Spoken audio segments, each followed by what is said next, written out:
أعوذ بالله من الشيطان اللعين الرجيم بسم الله الرحمن الرحيم نحمده ونصلي على نبي الكريم وعليه الطيبين الطاهرين أما بعد بسم الله الرحمن الرحيم رب اشرح لي صدري ويسر لي أمري واحلل عقدة من لساني يفقهوا قولي رب إني مغلوب فانتصر يا أرحم الراحمين وقال سبحانه وتعالى في القرآن الكريم بسم الله الرحمن الرحيم إنا لله وإنا إليه راجعون وقال عزا كل نفس ذائقة الموت قال امام جعفر الصادق علیہ الصلوۃ والسلام من مات على حب آل محمد مات شہیدا۔ دوستو عزیز و ناظرین سامعین اکرام، جہاں جہاں تک ہماری آواز جا رہی ہے، لوگ دیکھ رہے ہیں، ان سبوں کی خدمت میں تسلیت پیش خدمت ہے۔ پروردگار عالم سے استدعا ہے کہ مرحومہ مغفورہ کے تمام مراحل کو آسان فرما دیں، کہ تمام گناہان کبیرہ و صغیرہ کو معاف فرما دیں، چونکہ ایک ایسی بہترین معصومہ کا انتقال ہوا ہے کہ ہماری ملت کے لیے ایک بہت بڑا نقصان ہے، کیونکہ جو انہوں نے بچے عنایت کیے، ایک ماشاءاللہ خادم حرم امام رضا ہے علیہ الصلوۃ والسلام، یہ بہت بڑا شرف ہے، ہر ایک کو یہ نعمت تحفہ نہیں ملتا۔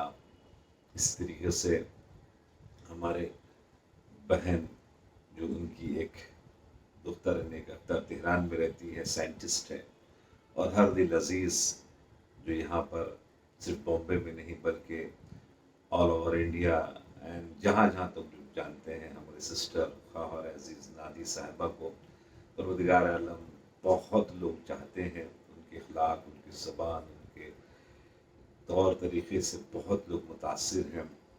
یہ مرحومہ نے اپنے اخلاق، اپنے کردار سے جو ہے ان بچوں کو سنوار کر اس کائنات کے حوالے کیا، تو ایسے شخصیتوں کا اس دنیا سے جانا ایک بہت بڑا نقصان اور بہت بڑا خلا ہو جاتا ہے۔ پروردگار عالم سے دعا ہے کہ ان کے تمام مراحل کو آسان فرمائے۔ روز جمعہ ہے اور اس سال کا آخری جمعہ ہے۔ پروردگار عالم جہاں جہاں تک آواز جاری ہے، جو مومنین اس دنیا سے گزر چکے ہیں، ان سب کی مغفرت فرما۔ مرحومہ نے وصیت کی تھی کہ جب مجھے دفن کیا جائے تو تمام قبروں کو بھی روشن کیا جائے۔ واقعی کچھ شخصیتیں ایسی آتی ہیں کہ جن کے آنے کے سبب سے باہر آ جاتی ہے۔ قبرستان میں جس وقت میں داخل ہوا، مجھے بہت عجب سا لگ رہا تھا۔ سب قبرستان سے لگتا ہے کہ کچھ دعائیں نکل رہی تھیں، یعنی ایک روحانی منظر تھا جو مرحومہ نے کروایا تھا۔ ہر قبر کے اوپر پھول چھڑکوایا، یعنی یہ دیکھیے کچھ چیزیں ایسی ہوتی ہیں کہ جو نظر آ جاتی ہیں۔ جمعے کے سلسلے میں رسول اللہ نے فرمایا کہ اپنے مردوں کو تحفہ دو، تو لوگوں نے پوچھا یا رسول اللہ یہ تحفہ کیسے دیا جائے، یہ کیا ہوتا ہے؟ کہا کہ جس انداز سے جب انسان زندہ رہتا ہے تو اس وقت آزاد ہے، ابھی ہم اٹھے مثال کے طور پر باندرا چلے جائیں، دہلی چلے جائیں، دلی چلے جائیں، کہیں بھی چلے جائیں، آزاد ہے جو پروگرام بنائے۔ مگر مرنے کے بعد ایسا نہیں ہوتا۔ مرنے کے بعد جو ہے پھر آزادی سلب کر لی جاتی ہے، اور فرشتے جہاں ان کو اجازت ملتی ہے لے کے جانے کی، صرف وہیں وہ جا سکتی ہے روحیں۔ تو رسول اللہ نے فرمایا ہر جمعے کے دن روحیں جو ہیں وہ اپنے اپنے رشتہ داروں کے گھروں کے دروازے پر آ کے کھڑی ہو جاتی ہیں اور کہتی ہیں کہ ہمیں کچھ دو۔ یعنی کون سی روحیں؟ جو مومنین و مومنات کی روحیں ہوتی ہیں، ہمیں کچھ دو، ہمیں کچھ دو۔ کیا دیا جائے؟ تو کہا کہ ان کو یاد کیا جائے سورہ فاتحہ کے ذریعے سے، اور ان کے نام سے صدقہ نکالا جائے، اور ایک مخصوص ٹائم کے لیے ان لوگ یہاں پر ہوتے ہیں۔ اس کے بعد پھر فرشتے دے کے جب جانے لگتے ہیں سب کو، تو جن کے ہاتھ میں دامن میں دعائیں اور صدقات کے تحفے سے بھر جاتے ہیں، تو وہ دعائیں دے کر اور صاحب خانہ کو دعائیں دیتے ہوئے، اپنے بچوں کو دعائیں دیتے ہوئے اس دنیا سے رخصت ہوتے ہیں اور وادی السلام کی طرف روانہ ہو جاتی ہیں ایک ہفتے کے لیے۔ اور جو نہیں دیتے جن کے بچے، وہ مایوس ہو کر انہیں یہاں سے جاتی ہیں۔ اس لیے ایک بہت بڑا مرحلہ یہی ہے کہ آج جمعے کا دن ہے اور سال کا آخری جمعہ ہے، لہٰذا مرحومہ کی طرف سے ضرور صدقہ دیں۔ جو جہاں بھی یہ آواز پہنچ رہی ہے، ان کے رشتہ دار موجود ہیں، ان کے نام سے جناب صدقہ دیں، تاکہ چاروں طرف سے ان کو تحفہ ہی تحفہ جناب والا دیا جائے، جیسے انہوں نے تحفہ ہر جگہ بانٹا ہے اس دنیا میں۔ اور اس کے ساتھ ساتھ خدمت میں آپ کے عرض کریں کہ رسول اللہ نے فرمایا الدنیا مزرعۃ الاخرہ، دنیا جو ہے آخرت کے لیے کھیتی ہے۔ اگر آپ چاول بوئیں گے تو گیہوں کا درخت نہیں نکلے گا، آم بوئیں گے تو کیلے کا درخت نہیں نکلے گا، جو بوئیں گے اسی کا درخت نکلے گا، وہی کاٹیں گے۔ تو دوستو عزیزو، خدمت میں آپ کے عرض کریں اگر ہم نے اچھا کام کیا ہے تو پھر ہمیں صلہ وہاں پر اچھا نہیں ملنا ہے۔ جہاں تک ہو سکے اپنے ہاتھ سے کسی کو اذیت نہ دے، کسی کو نقصان نہ کرے، کسی کے اوپر ظلم نہ کرے، کیونکہ یہ معاملہ دنیا ہی میں ایک مرتبہ انسان دیکھتا ہے، آخرت میں نہیں دیکھتا ہے۔ خدمت میں آپ کے عرض کریں کہ یہ اتنا بڑا مرحلہ ہے کہ جب انسان اس کائنات سے رخصت ہو اور کامیابی کے ساتھ رخصت ہو، چونکہ اس کے بعد پھر واپس نہیں ہو سکتا۔ ہر انسان کے پاس دو فائل ہے، ایک فائل عقیدے کا ہے اور ایک فائل عمل کا ہے۔ ایک فائل جیسے ہی روح نکلتی ہے فوراً وہ فائل بند کر دی جاتی ہے، وہ فائل ہے عقیدے کا۔ مثال میں کوئی اگر ہندو مرا، کوئی اس کو مسلمان نہیں کر سکتا، لاکھ کوشش کر لے۔ اسی طریقے سے اگر کوئی مسلمان مرا تو کوئی اس کو ہندو نہیں کر سکتا، کوئی مومن مومنہ مری تو پھر اس کو کوئی غیر مومن مومنہ نہیں۔ تو وہ آخری قدم جو ہوتا ہے، اس لیے کہا جاتا ہے ثبت قلبی علی دینک، اس کو قنوت میں پڑھنا چاہیے کہ پروردگار عالم ہمیں آخری دم تک ثابت قدم رکھنا، کہ ایسا نہ ہو کہ ہمارے قدم میں لغزش آ جائے، ہمارے قدم ادھر ادھر جائے۔ بس آخری قدم تک اپنے آپ کو قائم رکھیں، شیطان کو بہکانے نہ دیں، اپنی زندگی کو نابود نہ ہونے دیں۔ تو ایک مرتبہ جیسے ہی اس دنیا سے کوئی بھی رخصت ہوتا ہے، جو عقیدے پر ہوتا ہے اسی عقیدے کے اعتبار سے اس کو محشر کے میدان میں بلایا جائے گا، قبر میں بلایا جائے گا۔ تو یہ ایک فائل تو بند ہو جاتا ہے مرنے کے ساتھ، مگر ایک فائل کھلا رہتا ہے، وہ فائل قیامت تک کھلا رہے گا۔ وہ کون سا فائل؟ وہ ہے عمل کا۔ اگر مثال کے طور کے اوپر کسی نے مسجد بنوائی، مدرسہ بنوایا، کسی عالم کی خدمت کی، کسی عالم کا ساتھ دیا، اہل علم کا ساتھ دیا، قرآن مجید وغیرہ اس انداز سے دعا کی کتاب وغیرہ چھپوا دے، جب تک وہ باقی رہیں گی، جب تک وہ کام کرتے رہیں گے، جب تک ان کا سلسلہ جاری رہے گا، ان کو اس دنیا میں بھی ملے گا، قبر میں بھی ملے گا، اور یہاں سے جانے کے بعد جب وہاں جس سلام پہنچیں گے جناب وہاں بھی ملے گا۔ تو اس لیے ایک فائل وہ ہوتا ہے کہ جو فائل قیامت تک کے لیے کھلا رہتا ہے۔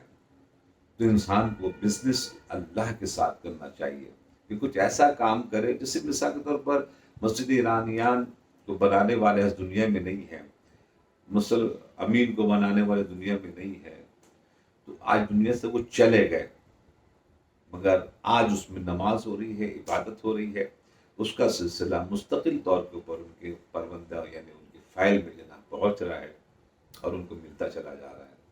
تو کوشش یہ کرنی چاہیے کہ ہم بھی اپنے اعمال کو اتنے اچھے طریقے سے بنائیں تاکہ ہم اس دنیا میں رہیں یا نہ رہیں، ہمارا وہ جو کام ہے اس کا جو ثواب ہے وہ ہمارے نام اعمال میں جناب والا منتقل ہوتا چلا جائے۔ اور محرم سے ہم بالکل قریب آ چکے ہیں، لہٰذا ایک آدھ جملہ محرم کے سلسلے میں عرض کر دوں اور پھر آپ کی زحمت تمام، بہت مختصر سے گفتگو ہوئی ہے۔ عزیز و دوستو، محرم ایک بہترین عظیم مہینہ ملتا ہے اپنے آپ کو اہل بیت سے قریب ہونے کا۔ ہم کیا، ہمارے آنسو کیا، جناب زہرا کا رومال کیا، اللہ اکبر، ہماری یہ گناہ گار آنکھوں سے نکلے ہوئے آنسو رومال جناب زہرا کی زینت بن جائیں، یہ بہت بڑا اچیومنٹ ہے اور یہ محرم میں حاصل ہو جاتا ہے۔ خوش نصیب ہیں وہ لوگ جو اپنے آنسوؤں کو جناب زہرا کے رومال میں دے دیتے ہیں۔ آقا یہ مرشی کے لیے عرض کیا تھا کہ انہوں نے وصیت کیا تھا کہ ہمارے رومال کو ہمارے قبر میں رکھا جائے، کیوں؟ تاکہ ہم اسی کا سہارا ہے قبر میں اور ایک مرتبہ محشر کے میدان میں اور وادی السلام میں، اسی کے ذریعے سے برکت کا سلسلہ ہمیں ملے گا۔ اسی طریقے سے آقا برجردی رضوان اللہ تعالی علیہ، بڑے عظیم عالم دوران، وہ آخری عمر تک بھی چشمہ نہیں لگاتے تھے۔ جب ان سے پوچھا کہ آپ چشمہ کیوں نہیں لگاتے؟ جب کوئی 40-50 سال کے بعد جو پڑھنے والے ہوتے ہیں ان کی آنکھیں کمزور ہو جاتی ہیں، تو کہا کہ جوانی میری آنکھیں ذرا کمزور ہو گئی تھی، تو ہم نے ایک دستہ جا رہا تھا عزاداروں کا، آنکھ میں مجھے بہت تکلیف تھی، تو ان کے قدم کی خاک کو میں نے اٹھا کے اپنے آنکھوں کے اوپر جناورہ لگا لیا تھا۔ اس دن کے بعد سے پھر میرے آنکھ میں کوئی تکلیف نہیں ہوئی اب مجھے چشمے کی ضرورت نہیں پڑی، میں آج بھی ایسا دیکھتا ہوں جیسے 10 سال اور 15 سال کے بچے دیکھتے ہیں، صاف سب کچھ مجھے نظر آتا ہے۔ یہ ہے امام حسین علیہ السلام کی عنایت۔ ان کی عنایت جب ہو جائے تو کوئی روک نہیں سکتا، کسی کی مجال نہیں ہے کہ جناب والا وہ روک دے۔ حضرت آیت اللہ العظمیٰ شیرازی جب ایک مرتبہ ان سے کہا گیا کہ کچھ ایسے ہیں کہ کربلا میں آتے اور آنے کے بعد دوڑتے رہتے ہیں، وہ بنی اسد کے خاندان کے لوگ پھڑوا اور کڑھائی لے کے رہتے ہیں اور کہتے رہے ایون الحسین ایون الحسین این الحسین، اس کا مطلب کہاں ہے حسین، ہم دفن کرنے کے لیے آئے ہیں جو ہم لوگوں نے وعدہ کیا تھا۔ تو ایک مرتبہ آ کر یہ شیرازی نے جو اس زمانے کے تھے عالم دورہ، انہوں نے ایک مرتبہ اچانک دیکھتے کہ ساتھی ابا قبا اتارا اور جنین اتارا، وہ بھی دوڑنے لگے، دوڑتے دوڑتے وہ بھی دوڑنے لگا، وہ بھی کہہ رہے تھے ایون الحسین، جبکہ عربی میں عین الحسین ہے، مگر وہ دیہاتی لوگ تھے وہ سب کہہ رہے تھے ایون الحسین، جو ہر ایک جگہ کے وہ تمام چیزیں جو بدل جاتی ہیں۔ تو ایک مرتبہ بے ہوش جب ہونے کے بعد ہوش میں، تو لوگوں نے پوچھا کہ آپ تو دیکھنے کے لیے آئے تھے، اچانک آپ خود کیوں دوڑنے لگے؟ تو کہا کہ مجھ سے مت پوچھو کہ میں نے کیا دیکھا، جب میں نے دیکھا اس کائنات کا منجی عالم بشریت، اس کائنات کا آقا مولا ہمارا امام بھی دوڑ رہا تھا، وہ بھی کہہ رہا تھا ایون الحسین ایون الحسین، تو میں کیا چیز ہوں، میری کیا حیثیت ہے کہ میں امام حسین علیہ السلام کے لیے نہ دوڑوں۔ عزیز دوستو، محرم کے آخری ایام ہے، یہ محرم سے بہت قریب ہے، ذی الحجہ کے آخری ایام ہے، آئیں دو قطرہ آنسو بہا لے اس مرحومہ کے لیے۔ ایک چھوٹی سی مجلس ہے یہ، پروردگار عالم سے دعا ہے کہ اس مجلس کا ثواب مرحومہ کی روح کے پرفتو تک جناب والا پہنچے۔ دوستو عزیزو، آج مرحومہ کے لیے چاروں طرف سے تسلیت لوگ پیش کر رہے ہیں، آگے آگے آ رہے ہیں، اور الحمدللہ ان کا ہر طرف ذکر خیر ہو رہا ہے اور گھر والوں کو لوگ تسلیت پیش کر رہے ہیں۔ دل تو کڑتا ہے اس چیز کو یاد کر کے کہ جب 11 محرم کو جناب سکینہ کربلا کے میدان کو جب دیکھ رہی تھی تو کہیں علی اکبر کی لاش پڑی، تو کہیں جناب عباس کی لاش پڑی، تو کہیں امام حسین کے جسم کے ٹکڑے پڑے ہوئے، تسلیت دینے کے بجائے لوگوں نے خیمے کو بھی جلا دیا۔ عزیزان گرامی، 12 محرم کو جب ایک مرتبہ باعجاز امام سید سجاد پہنچے ہیں تو کہا چٹائی ہے تمہارے پاس بنی اسد کے لوگوں؟ اب جو چٹائی لا کر دی گئی تو اس میں گوشت کے ٹکڑے لا کر رکھنا شروع کیا، تو لوگوں نے پوچھا مولا یہ کیا ہے؟ کہا کہ یہ میرے بابا حسین، اللہ اکبر، ان کے جسم کا ٹکڑا ہے کہ جو ان کے شہادت کے بعد ان کے جسم کو ٹکڑے